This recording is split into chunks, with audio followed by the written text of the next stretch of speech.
Pastor Samuel, bienvenido en medio nuestro. Deseamos escucharle, concluir este año con este tema. Lo personal tiene muchas expectativas, así que bueno, que el Señor le bendiga. Tiene hasta las 10:15 para exponer y de ahí tenemos 15 minutos para eventuales preguntas. Amén. El Señor les bendiga. ¿Se me escucha, cierto? Ya, qué bueno. El Señor les bendiga, amados hermanos. Estoy súper contento, honrado. Es es una honra, un privilegio compartir la palabra del Señor, también una gran responsabilidad. Así que, y también estoy súper contento con esta iniciativa que se ha generado, ver este lindo grupo de hermanos estudiando su palabra, es realmente, sin lugar a dudas, la voluntad del Señor. Muchas cosas, de repente uno no sabe si son la voluntad del Señor o no. De esto, hermano, no le quepa la menor duda. Esto es algo que el Señor quiere para su iglesia y ojalá, cierto, que con el tiempo podamos tener cada vez más instancias de preparación. Bien, una pregunta, querido Pastor Leo. ¿Yo comparto pantalla? ¿Cierto? Ya. Bien, le invito, hermanos, a que podamos orar nuevamente para cierto, que el Señor me ayude, me use. Señor, te doy muchas gracias, Padre, por esta linda instancia que tenemos. Te alabo, Señor, te bendigo. Te doy gracias, Señor, por mis hermanos que están aquí, Señor, eh, que reservan este tiempo, Señor, además de las cosas que hacen, Señor, en la iglesia, en sus vidas, Señor, Dios mío, en forma general. Sé que cada uno te honra, Señor, te sirve, Dios mío, pero también apartar este tiempo para estudiar tu palabra, Señor, es algo tan importante, Señor. Y de todas maneras, Señor, lo que más queremos, Señor, es que el conocimiento, que el aprendizaje de tu palabra logre en nosotros mayor devoción a ti, mayor gratitud a ti, mayor amor hacia ti, Señor. Oh, Dios mío, no queremos un conocimiento que esté ahí simplemente ocupando un espacio, sino que queremos un conocimiento que nos transforme, Señor, que nos transforme a tu imagen, Jesús. Oh, Señor, te pedimos que puedas seguir obrando en nuestra vida según tu voluntad, a través de tu palabra y tu Santo Espíritu. En el nombre de Jesús, amén. Voy a compartir entonces.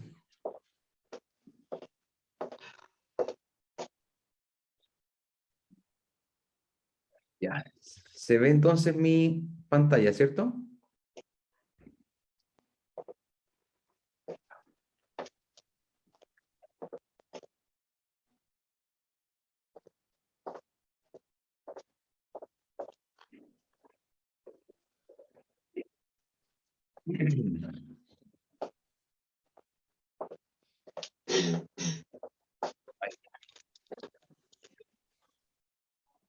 Ahí se escuchan unos pasos, parece.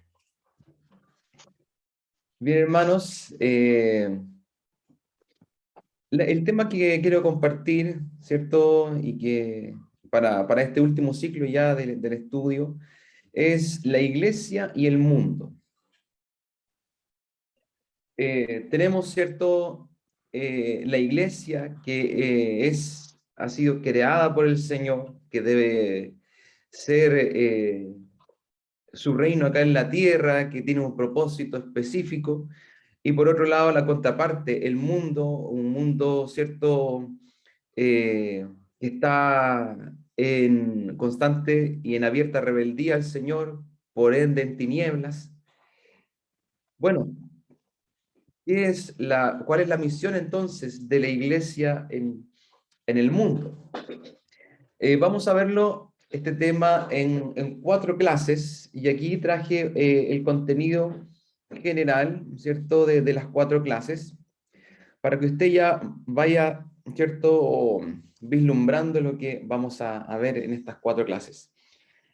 La clase de hoy veremos las metáforas de sal y luz. ¿Y cuál es el apellido de esto? Sal y luz del mundo. Así que claramente estas metáforas son lo que el Señor quiere que la iglesia sea en el mundo. También vamos a ver el concepto de Missio Dei y vamos a ver algo tan importante que yo sé que todos ustedes, hermanos, lo saben. De hecho, ya lo han visto este año en los estudios, pero es súper importante volver a tratarlo, volver a dejarlo muy claro en nuestra cabeza, ¿cierto? Y es, ¿qué es el Evangelio? ¿Cierto? Muchas veces hablamos del Evangelio, pero a veces erramos por no tener, ¿cierto?, la claridad de lo que realmente es el Evangelio. Eso veremos hoy. Solamente para los que puedan, les agradezco tener las cámaras encendidas, ¿cierto? Es súper bueno humanizar esto también, ¿cierto? Y poder verles, hermanos, y así, ¿cierto? Uno sabe ¿cierto?, cómo están recibiendo, si están quedando dormidos, ¿cierto? Así que es bueno, si es que los que puedan, ¿cierto?, prender sus cámaras. Eso es el día de hoy. La próxima clase veremos contextualización del Evangelio. En la tercera veremos 4 modelos de cristianismo en la cultura o en el mundo. Y por último, la crisis actual chilena. Ese será el contenido de estas 4 clases, amados hermanos. Recuerdo muy bien cuando el pastor Leo nos instaba a tener un estudio de la Escritura, pero un estudio que nos ayudara también a afrontar y saber cómo guiarnos en nuestros días de agitación social, en nuestros días de pandemia. El Señor nos ayude, pero gracias al Señor que todo lo que ocurre nos deja de manera más evidente que la venida de Cristo por su iglesia está a las puertas, amados hermanos. El Señor viene pronto por su iglesia. Así que esa es la mejor noticia dentro de todas las cosas difíciles que estamos viviendo. Bien, pasemos entonces, amados hermanos, al que veremos hoy. Sal y luz. Vaya conmigo, querido hermano, a Mateo 5, 13 al 16. Búsquelo ahí en su Biblia. Mateo 5, 13 al 16. Dice así.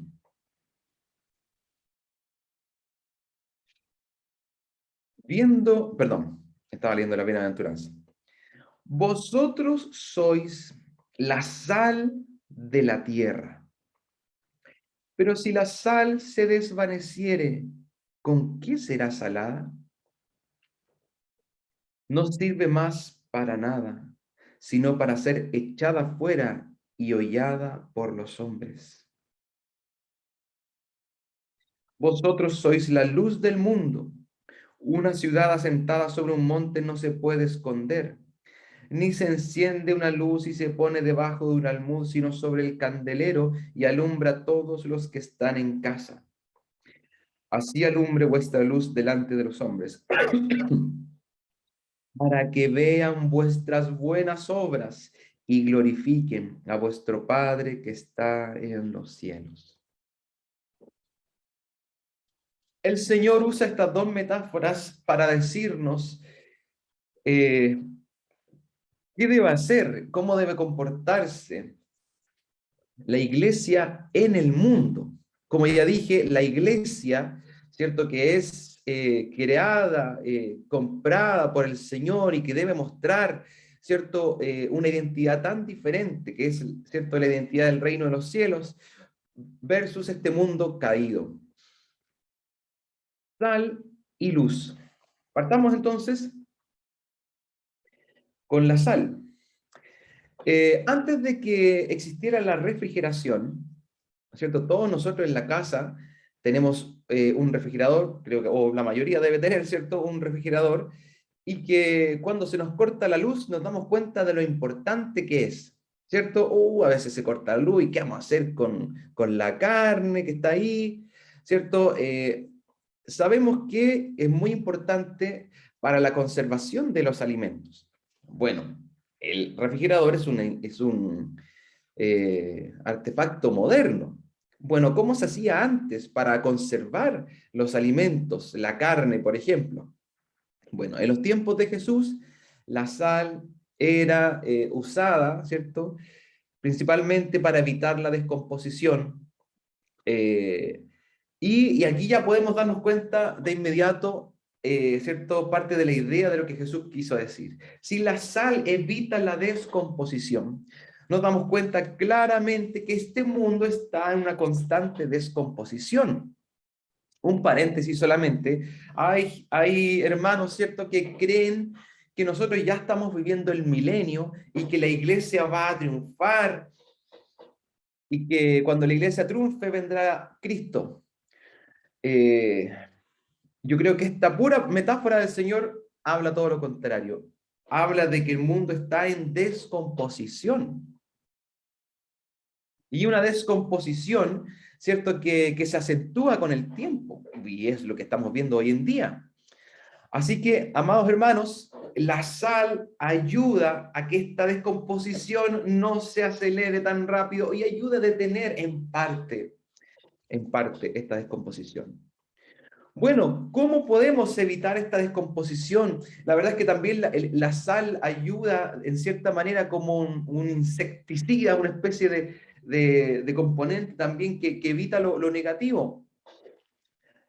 Bueno, que el Señor nos siga dando a cada uno de nosotros valentía en condenar el mal, en decirle al pecado, pecado, en decir, ¿cierto?, que lo que a Dios no le agrada, en lo que Él decidió, porque nosotros no decidimos lo que está bien y mal, no depende de nuestro estado de ánimo, ni de lo que nosotros creamos, ni de nuestras preferencias. Dios ya dictaminó lo que está bien y mal. Entonces, que el Señor nos dé la valentía en condenar lo que está mal. Eh, la verdad es que es algo que a veces creo que el cristianismo ha hecho bien. eh, Nos conocen por tener, ¿cierto?, una moral, ¿cierto?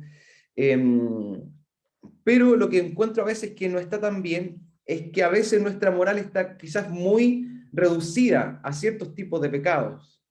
Condenamos con vehemencia, ¿cierto? Y de manera correcta, ¿cierto? El aborto, ¿cierto? La homosexualidad, y decimos, son cosas que son pecado y está bien que lo hagamos y tenemos que seguir haciéndolo porque es claramente lo que dice la Escritura.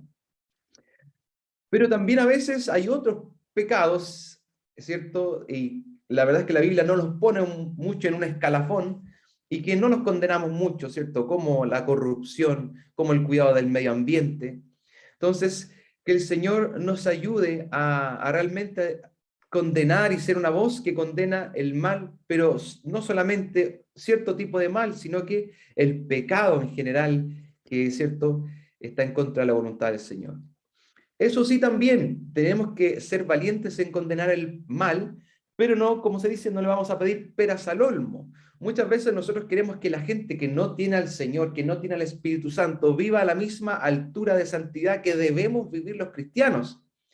No, no le pidamos peras al olmo, pero sí sigamos diciendo qué es lo que realmente es la voluntad del Señor y que se escapa de la voluntad del Señor y que si la gente va en esta vida, ¿cierto?, escalada en contra de la voluntad de Dios, solo trae autodestrucción. Eh, Eso es el producto del pecado, autodestrucción y condenación eterna. ¿Qué se referirá Jesús cuando dice, pero si la sal se desvaneciere, ¿con qué será salada? No sirve más para nada, sino para ser echada fuera y hollada por los hombres. Hollada por los hombres quiere decir pisoteada. ¿Qué quiere decir Jesús con esto? Bueno, en ese tiempo no existían las refinerías. donde, ¿cierto? Como hoy tenemos una sal más pura. Entonces, en esa época, en la época de Jesús, la sal, que es este cloruro de sodio, estaba combinado con otras partículas. Entonces, la verdad es que es muy fácil eh, que el cloruro se pierda, y, ¿cierto? Y de hecho es la parte más soluble de la sal. Es la parte más soluble y que más se puede perder. Entonces ocurría que muchas veces estaba la sal ahí, le seguían llamando sal, pero no salaba, porque el cloruro de sodio se había mezclado y se había disipado, se había ido. Entonces, el Señor nos insta acá a que no perdamos el cloruro de sodio. Porque muchas veces podemos ser una iglesia que, ¿cierto? Parecemos sal, pero ya perdimos nuestra capacidad de salar. Y yo creo que, de hecho, Jesús en alguna oportunidad dijo, tener sal en vosotros mismos. ¿Y cuál será esta sal en nosotros mismos, amados hermanos? Es retener nuestra semejanza con Cristo. Amado hermano, si usted y yo vamos por el mundo diciendo esto está mal, esto es pecado, pero nuestra vida no se parece a la de Cristo, automáticamente dejamos de ser sal. Debemos, amados hermanos, retener nuestra semejanza y cada día ser más parecidos a Jesús para poder de verdad tener este cloruro de sodio, para de verdad poder sanar. También dijo que éramos la luz del mundo. Y aquí es súper importante, amado hermano, de darnos cuenta de que tanto la sal como la luz deben estar en el mundo. Sal de la tierra, no es que nos salgamos de la tierra, sal en la tierra, sal de la tierra y luz en el mundo. Siempre ha habido una idea, tanto muchas veces en el mundo católico, en la época medieval y también en el mundo protestante, de aislarnos del mundo. Y estas dos metáforas nos ponen en el mundo, como dijo Jesús, como ovejas en medio de lobos. Vosotros sois la luz del mundo. Una ciudad sentada sobre un monte no se puede esconder. Así alumbre el versículo 16, así alumbre vuestra luz delante de los hombres, para que vean vuestras buenas obras. Entonces, ¿cómo somos luz del mundo? Mostrando buenas obras, amados hermanos. Mostrando buenas obras. Yo creo, amado hermano, que nosotros como cristianos y como evangélicos en Chile hemos sido mejores en salar que en ser luz. ¿Por qué somos conocidos? Generalmente por nuestro anuncio y nuestra condena de lo que es pecaminoso. Y como dije, muchas veces restringimos el pecado solo a algunos y no vemos el abanico completo. Y creo que en cierta manera hemos hecho mejor la sal que la luz, porque la luz es nuestras buenas obras y somos conocidos realmente en Chile por nuestras buenas obras. Somos conocidos por realmente ayudar a los niños del Sename.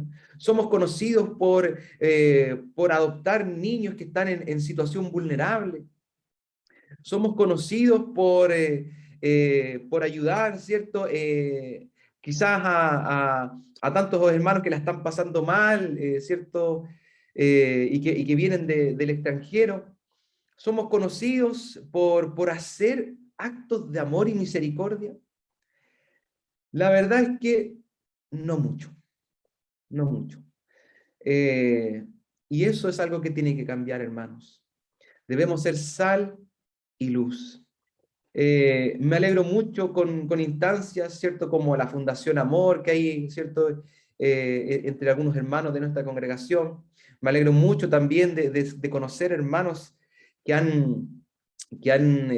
conozco, ¿cierto? Lindas familias que han adoptado niños. Amados hermanos, Ya es tiempo, antes de que Cristo venga, que seamos conocidos por ser luz, por mostrar obras de amor y misericordia. La luz son nuestras buenas obras. Eh, Hermanos, no solamente que el cristiano se conozca porque no fuma, no toma y no dice garabatos. Hermanos, ¿por qué conocemos a Cristo? ¿Solo por lo que dejó de hacer? Porque, perdón, Jesús nunca pecó. Sabemos que Cristo vivió una vida de perfecta santidad, pero todo el mundo lo conoce porque sanó enfermos, porque alimentó a los pobres. Hermanos, que seamos conocidos también por buenas obras. Y aquí esto es maravilloso porque, y esto es algo que tenemos que tener siempre pendiente y que yo reconozco que a veces he obrado mal.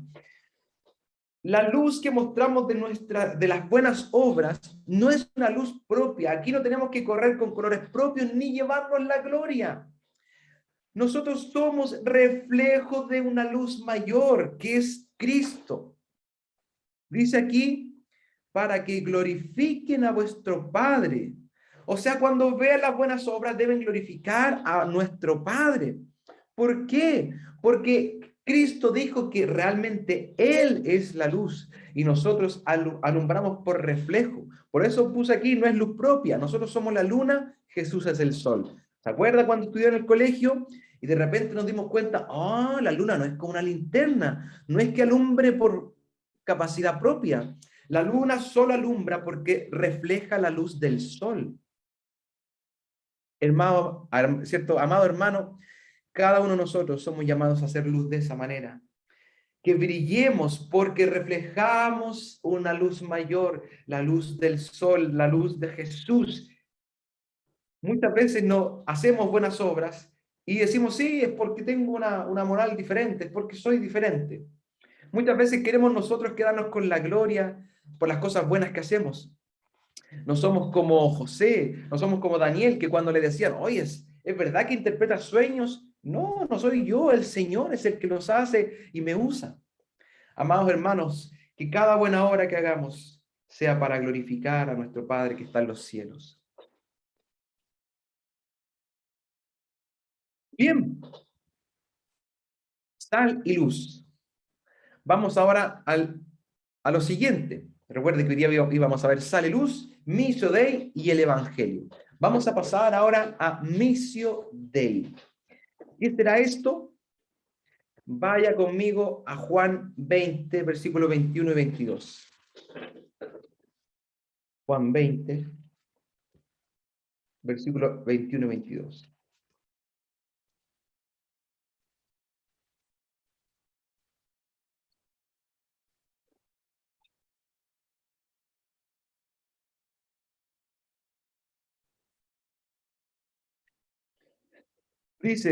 Dice acá, entonces Jesús les dijo otra vez, paz a vosotros, como me envió el Padre, así también yo os envío.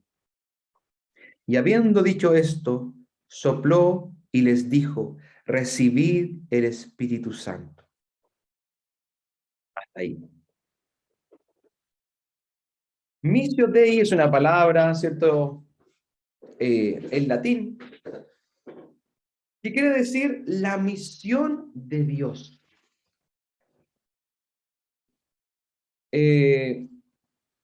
Esto es una idea que es muy importante, ¿cierto? Entenderla y llevarla a nuestras vidas.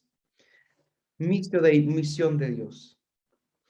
Amados hermanos, Dios está en misión. Dios está activo en el mundo. Muchas veces pensamos que lo que hacemos es la misión de la iglesia. Sí, pero es la misión de la iglesia porque primero es la misión de Dios. Miren, una primera implicancia que a mí me ha ayudado mucho y ha sido de mucha bendición. Nosotros, los pastores, ¿cierto? Hoy en realidad cualquier, ¿cierto? Persona que sirva al Señor, debemos servir al Señor con toda nuestra fuerza, debemos desgastarnos por el reino de los cielos. pero sabiendo que la misión en última instancia no depende de nosotros. Somos instrumentos, pero la misión es de Dios. Él lleva adelante y por eso tenemos la certeza de que será efectiva, tenemos la certeza de que será victoriosa y de que ni las puertas del Hades detendrán la obra del Señor. No importa cuánto, que escúcheme, amado hermano, se nos oponga a nuestra sociedad. No importa cuán difícil vaya a llegar a ser declarar que Jesucristo es el Hijo de Dios. No importa, amado hermano, porque las puertas del Hades no prevalecerán y la misión del reino de los cielos, la misión de Dios será efectiva, será victoriosa, porque es la misión de Dios y Dios lleva adelante sus propósitos sin que nada ni nadie lo detenga. Dios está activo en el mundo para redimir a la creación. Entonces, aquí vemos, por ejemplo, en el versículo que acabamos de leer, que es la misma Trinidad la que está en misión.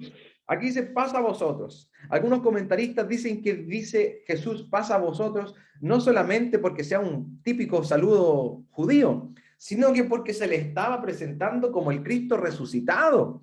Ya estaban súper urgidos porque tenían miedo de que los fuesen a linchar, ¿cierto?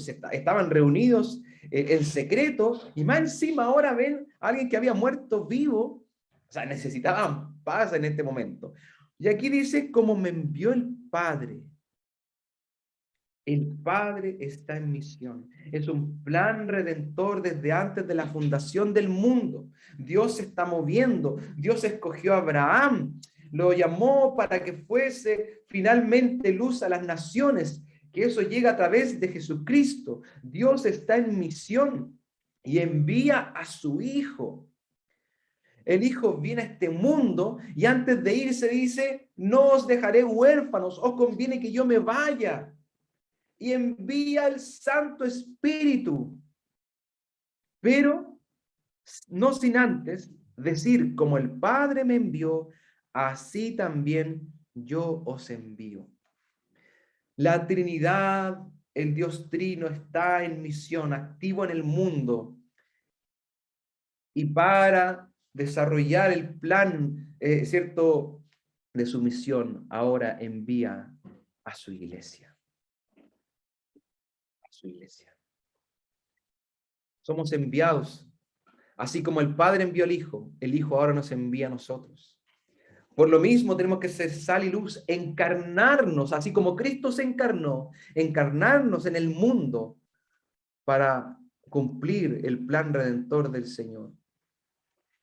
Pero no depende de las fuerzas ni los recursos de la iglesia, sino que de Dios, porque es la misión de Dios.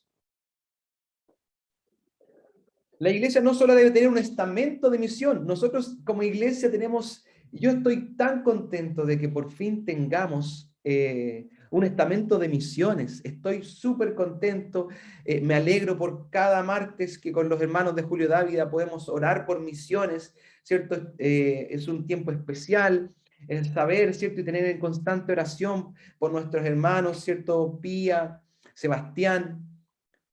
Hermanos, estamos viviendo algo que también es, como dije al principio, lejos una de las cosas más centrales de la voluntad de Dios. Pero hermanos, no puede ser un estamento de la iglesia solamente. La iglesia en su totalidad debe existir para la misión, así como usted y yo, la totalidad de nuestra vida. Este concepto, Missio Dei, ha sido acuñado por varios teólogos. Y también quiero decirle un aspecto un poco negativo, quiero también advertírselo. Uno también de los que habló de esto fue Karl Barth, un teólogo, ¿cierto?, que le llaman neortodoxo.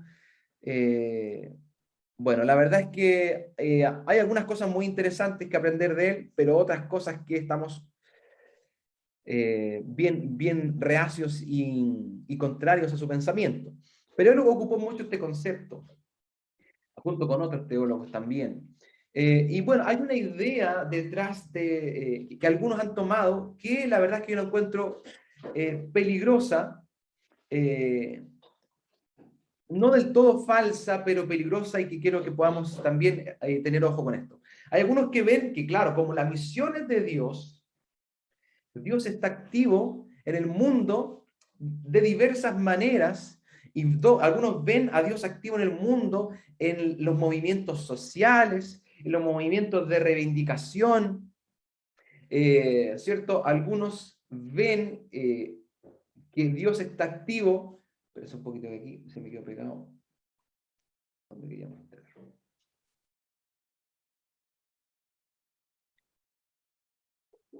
En los movimientos de lucha de clase, en agencias sociales, y que Dios está activo en eso para liberar a los oprimidos. Yo la verdad es que no creo eso, no creo eso. No podemos encasillar ni meter en una caja a Dios. Dios es el soberano y Dios hace lo que Él quiere. Pero nosotros nos guiamos por su palabra, y su palabra nos dice claramente que la institución, que el organismo vivo, autorizado que Dios dejó en el mundo es la iglesia. La iglesia es la encargada, ¿cierto? Y es la que ha sido comisionada para llevar adelante el plan redentor, es la que ha sido comisionada, sobre todo, hermanos, para predicar el evangelio. Y ese es el centro de la misión de Dios. Así que los que ven la misión de Dios fuera de los márgenes de la iglesia, yo la verdad es que lo veo una idea peligrosa. Dios es soberano, quizás está haciendo cosas que no nos damos cuenta, pero lo que dejó claro en su palabra es que Dios dejó a su iglesia, comisionó a su iglesia para llevar adelante el evangelio.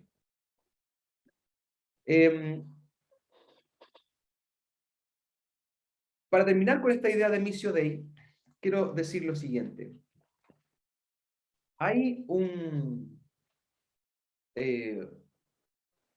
teólogo británico que se llama Leslie Newbigin, que él fue misionero también, fue misionero en África, si no recuerdo mal. Entonces él estuvo en Inglaterra, en la iglesia, ¿cierto? Usted sabe que la iglesia grande de Inglaterra es la iglesia anglicana. Se fue de misionero, y cuando volvió de misiones quedó espantado. Se dio cuenta de que Inglaterra ya no era la misma. Inglaterra estaba profundamente secularizada. Las iglesias estaban empequeñecidas, los templos medianamente vacíos. Quedó espantado de la Inglaterra con la que se encontró.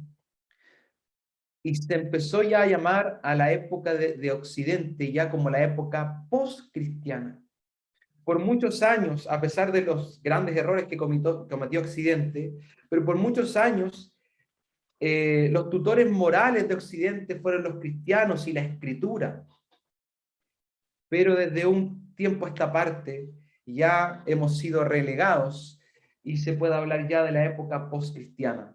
Y este hombre, Leslie Newbigin, dijo, wow, todas las estrategias que usé en misiones, en lugares donde no había cristianismo, donde no había movimiento de iglesia, donde eran llamados no alcanzados, donde había un porcentaje de cristianos del 1%, todas esas estrategias que él usaba en el campo misionero, ahora dijo, es tiempo de usarlas en Inglaterra. Entonces tenemos que, ¿cierto?, ver que nuestro occidente ya se considera en una época postcristiana, y ahora el campo misionero es nuestro propio país. Lo mismo sucede en Chile. Chile ha ido en una corriente y escalada vertiginosa de secularización, y no solamente eso, introducirnos y profundizar en una cultura neopagana tan terrible. Así que ahora, amados hermanos, el campo de misión es nuestro propio campo también. Así que por eso la misión es llevarla a nuestra vida en cómo nos movemos, ¿cierto? Profesionalmente, cómo nos movemos en los estudios, en nuestros hogares, en todo lugar que vayamos, tenemos que llevar adelante, vivir una vida como misioneros, en todas las áreas de nuestra vida, llevando la misión de Dios. Bien, hermanos, y pasamos al último punto, que este es un punto que vamos a desarrollarlo un poquito más en detalle. Ya vimos las metáforas de sal y luz. Miren, me acordé de algo que quiero decir de las metáforas de sal y luz. Lamentablemente, a veces usted sabe que en el mundo cristiano muchas veces hay tanta diferencia de opinión, tanta denominación, y he estado leyendo un poquito sobre el avivamiento pentecostal en Suecia. Usted sabe que uno de los grandes referentes fue el Levi Petrus, y había, cuando estaba de manera incipiente el movimiento pentecostal en Suecia, se convirtió un poeta y un gran intelectual sueco, que era, si no recuerdo mal, de apellido Lidman. Eso se lo puedo corroborar en otro momento, porque usted sabe, son apellidos más raros. Ambos fueron amigos, trabajaron por mucho tiempo, pero de un momento a otro se separaron irreconciliablemente. ¿Por qué? Porque Levi Petrus veía a la iglesia como la sal de la tierra. Creó muchas instituciones, se creó Ibra Radio, ¿cierto? Se crearon instituciones educacionales, comedores sociales. Levi Petrus, ¿cierto? Incluso creó un partido político. Él creía en que la iglesia debía ser la sal de la tierra, debiese estar en la tierra, ¿cierto? Ayudando a detener el avance del mal. Pero su amigo veía la iglesia como esta ciudad puesta en una colina que debe alumbrar y que debe mostrarse diferente, debe ser luz, pero alumbrando desde una colina, mostrando su propia vida como una vida diferente. Y después no pudieron conciliar sus dos visiones. Uno reafirmaba y enfatizaba la sal, otro enfatizaba la luz. Y no pudieron reconciliarse. Terminaron enemistados. Amados hermanos, tenemos que ser ambos, sal y luz. Ya vimos la sal y luz de la tierra, vimos Missio Dei, la misión de Dios que debemos llevar adelante, ¿cierto? Hemos sido comisionados como iglesia. Y ya el campo misionero pasó a ser nuestro propio mundo, nuestro propio país, que está cada vez más secularizado. Bien, pasemos al último punto, que es el Evangelio.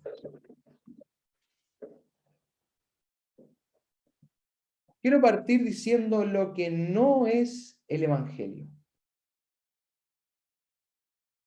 Lo que no es el Evangelio, amados hermanos. Y aquí también debo reconocer que en algunas épocas de mi vida, al no tenerlo claro, también he errado. Por ejemplo, en mi época de estudiante de enseñanza media, de repente descubrí la apologética, libros que se preocupaban de dar razón y argumentos de la fe, de la existencia de Dios. Y empecé a estudiar un poquito sobre eso y empecé a enfrascarme en debates con mis compañeros de la existencia de Dios, ¿cierto? De la defensa de la fe. ¿Tenemos que hacer eso? Sí. ¿Eso es el Evangelio? No. Y yo pensaba que con eso ya estaba cumpliendo, con mostrar de que Dios existe. Pero eso no es el Evangelio. Debemos aprender apologética, absolutamente, pero no es el Evangelio. Muchas veces le decimos a la gente, amigo, querido amigo, venga a la iglesia y Dios le va a solucionar sus problemas. Dios nos ayuda en nuestra vida, sí, nos ayuda en algunos problemas, bueno, en todos, pero también permite que pasemos por muchas cosas difíciles. ¿El Evangelio es ese? No, querido hermano. Muchas veces le decimos a la gente, venga a la iglesia y el Señor lo va a sanar. Venga a la iglesia. Perdón, ¿el hermano Jonathan levantó la mano o fue sin querer? ¿Lo veo aquí con la mano arriba?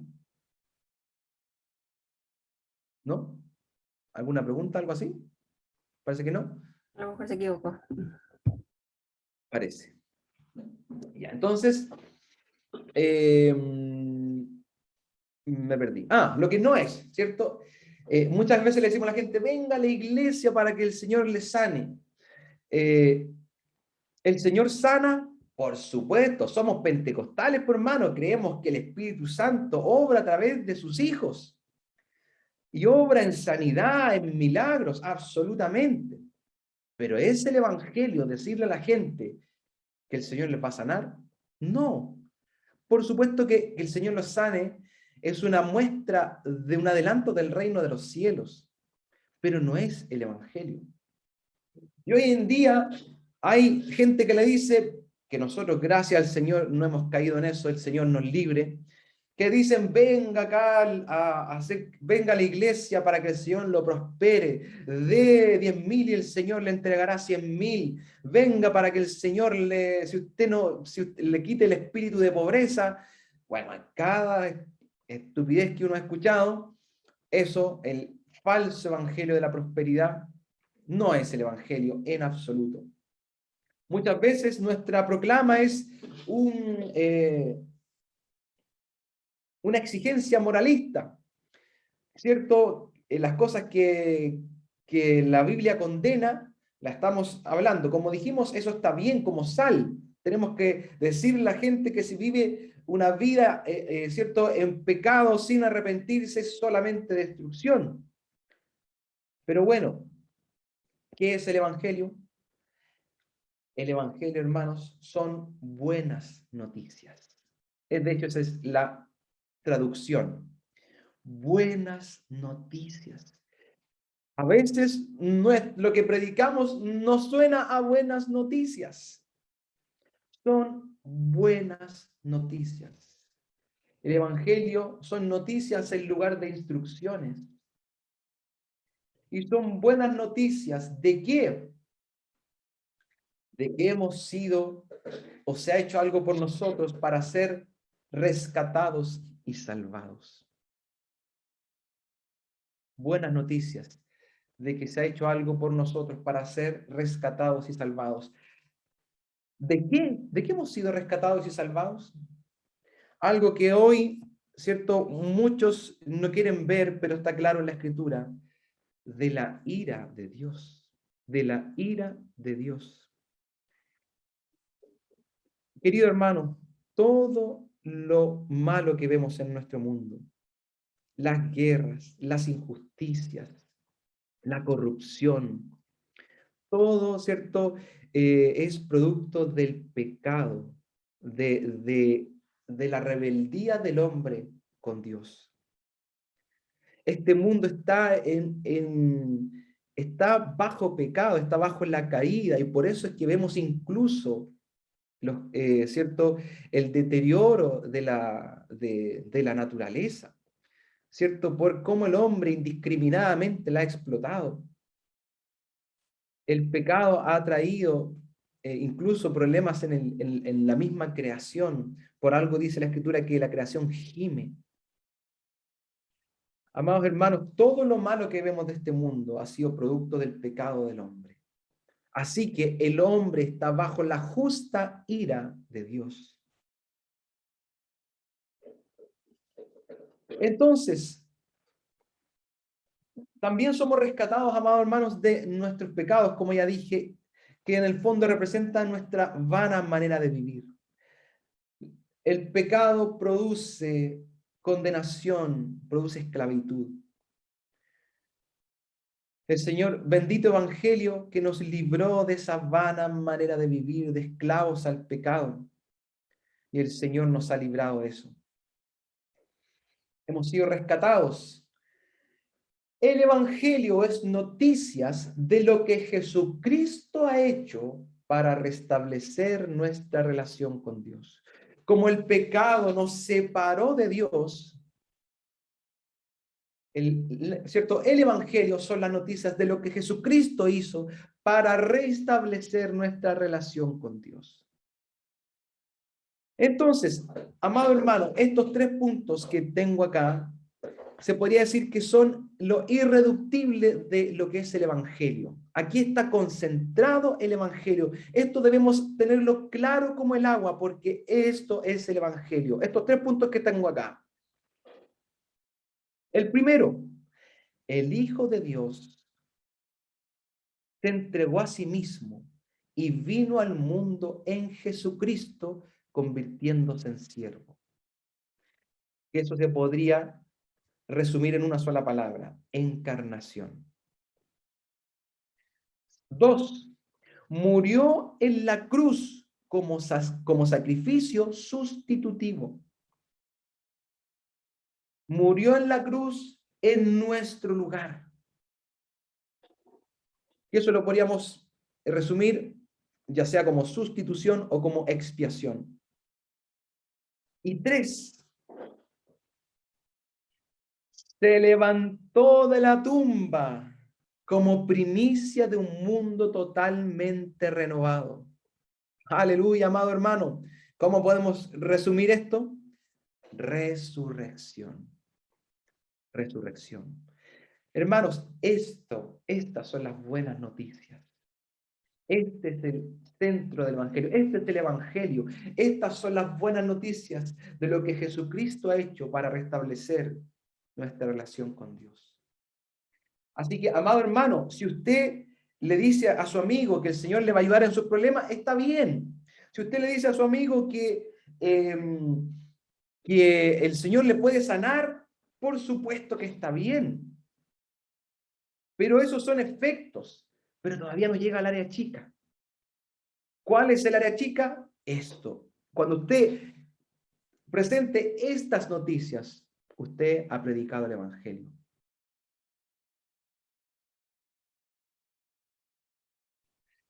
Para dejarlo un poquito más claro, podríamos hablar de capítulos del Evangelio. Aquí lo que hace, estos capítulos nos van a ayudar a contextualizar el Evangelio, a pesar de que el Evangelio todavía puesto en otro color, es el punto 3, ¿ya? El punto 3 es el Evangelio en sí mismo. Pero tenemos rodeado el punto 3 con otros puntos para contextualizarlo, o más que contextualizar, porque después voy a usar esa palabra, para entenderlo de mejor manera. Capítulos del Evangelio. ¿De dónde venimos? No me vaya a decir del mono, pues, hermano. ¿De dónde venimos? Venimos de un Dios trino. Venimos de Dios. ¿Sabe qué? Una idea que a mí me encanta de la Trinidad es que, cierto, sabemos que es un Dios en 3 personas. ¿Se ha dado cuenta que muchas veces uno se ha puesto a pensar, de hecho, lo he tenido en conversaciones con mis hijas, y antes de que Dios hiciera el mundo, ¿qué hacía? ¿Con quién estaba? Bueno, déjeme decirle que la comunión y la comunidad es eterna.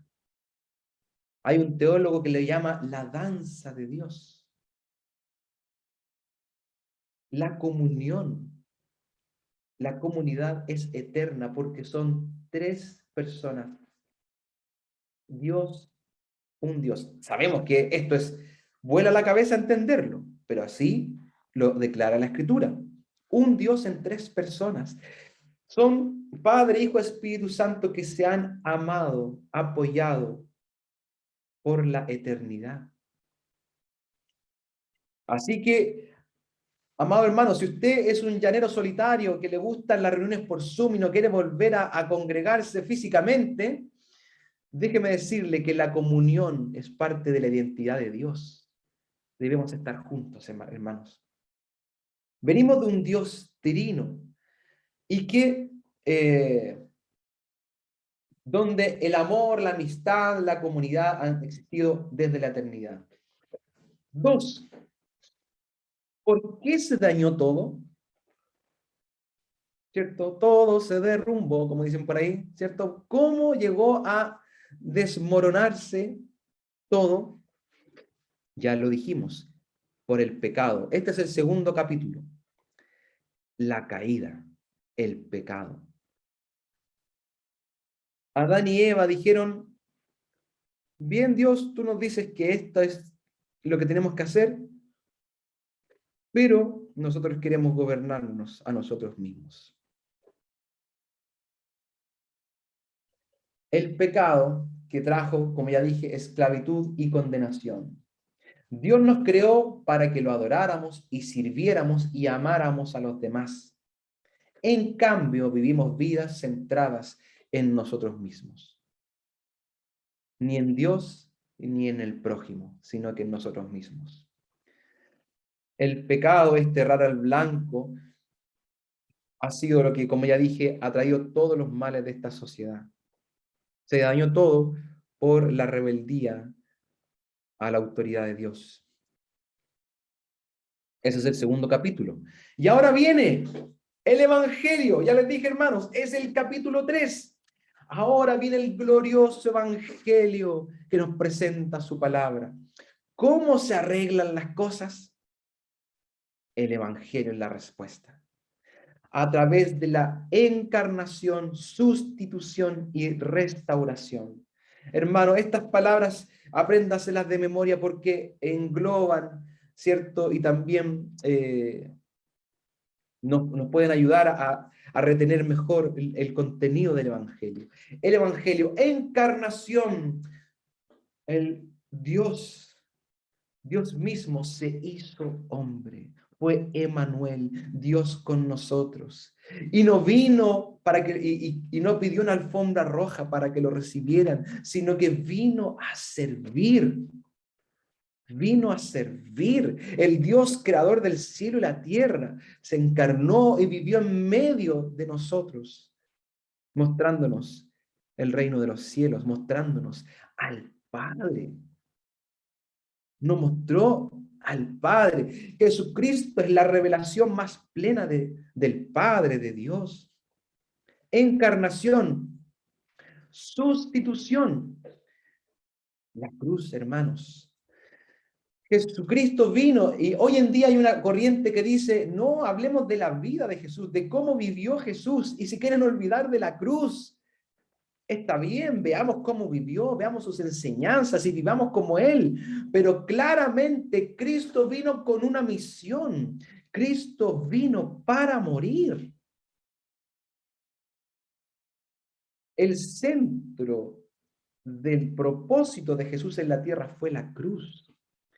En la cruz, Él pagó por nuestros pecados. En la cruz fue una muerte sustituta porque murió nuestra muerte. Nosotros debiésemos haber estado viviendo esa condenación. Jesucristo recibió y absorbió la ira de Dios. Jesucristo pagó por nuestros pecados. Murió nuestra muerte. Fue una muerte sustituta.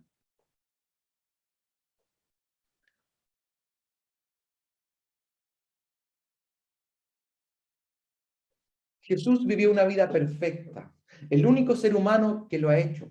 Al final de su vida merecía bendición y aceptación. Al final de nuestras vidas, porque todos hemos pecado, merecemos el rechazo y la condenación.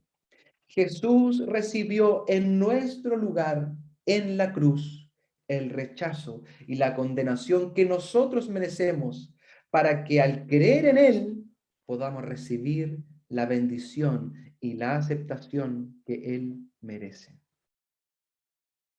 Sustitución.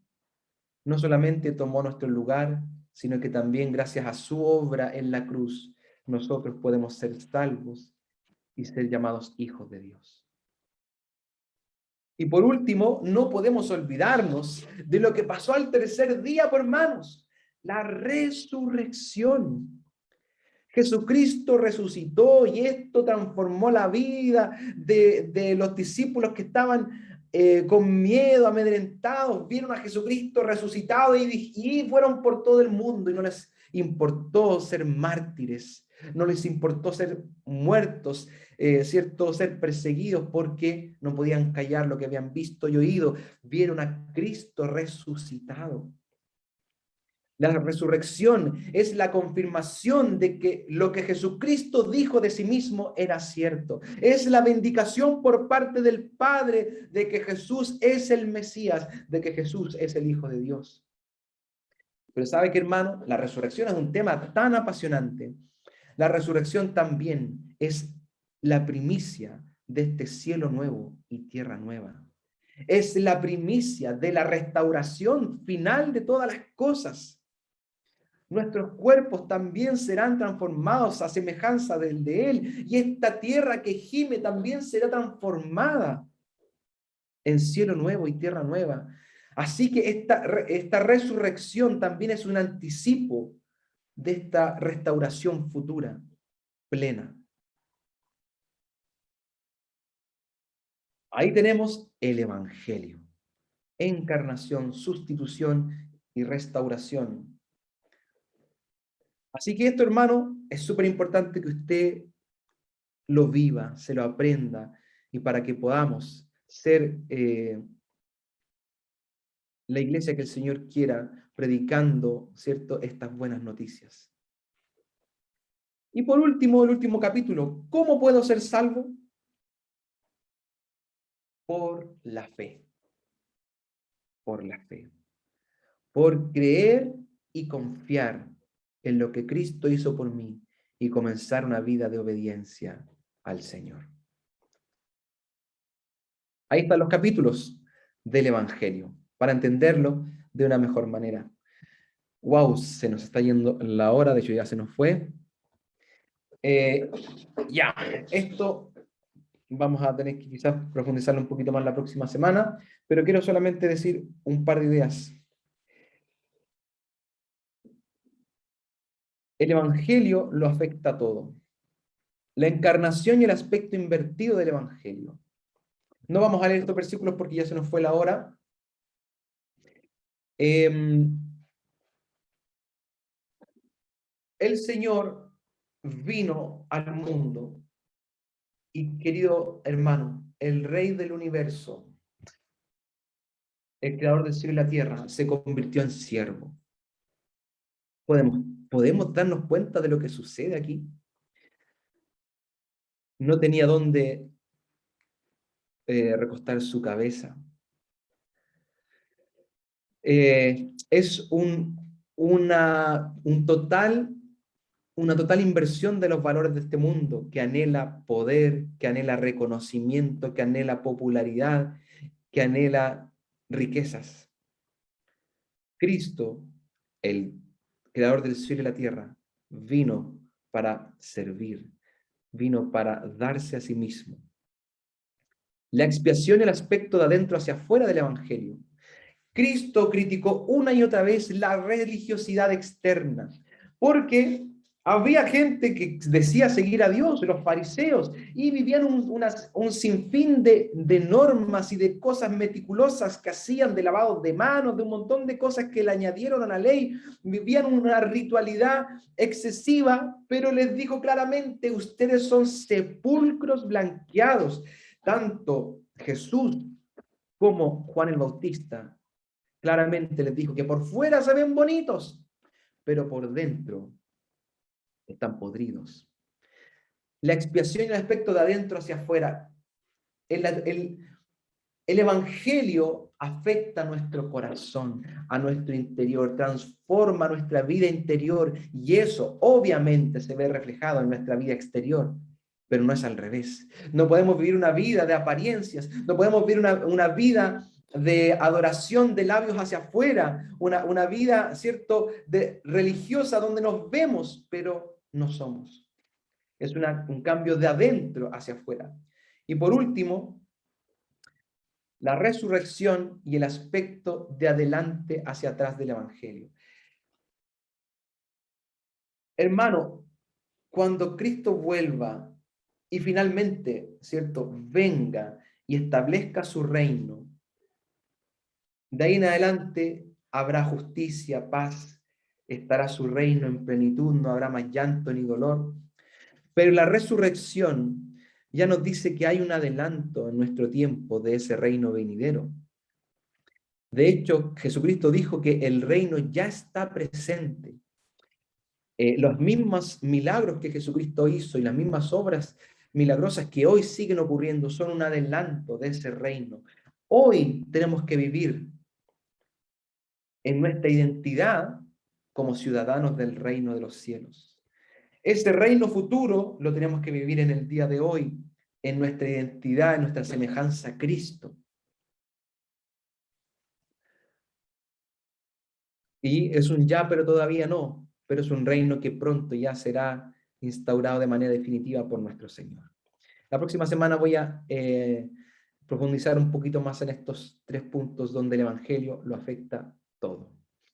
Bien, hermanos, hasta aquí vamos a llegar este día, esta clase. Una vez más les digo, hermanos, no, la idea principal, siempre se lo digo a mis queridos hermanos de Julio Dávila, no es dominar la Biblia, es que la Biblia nos domina a nosotros.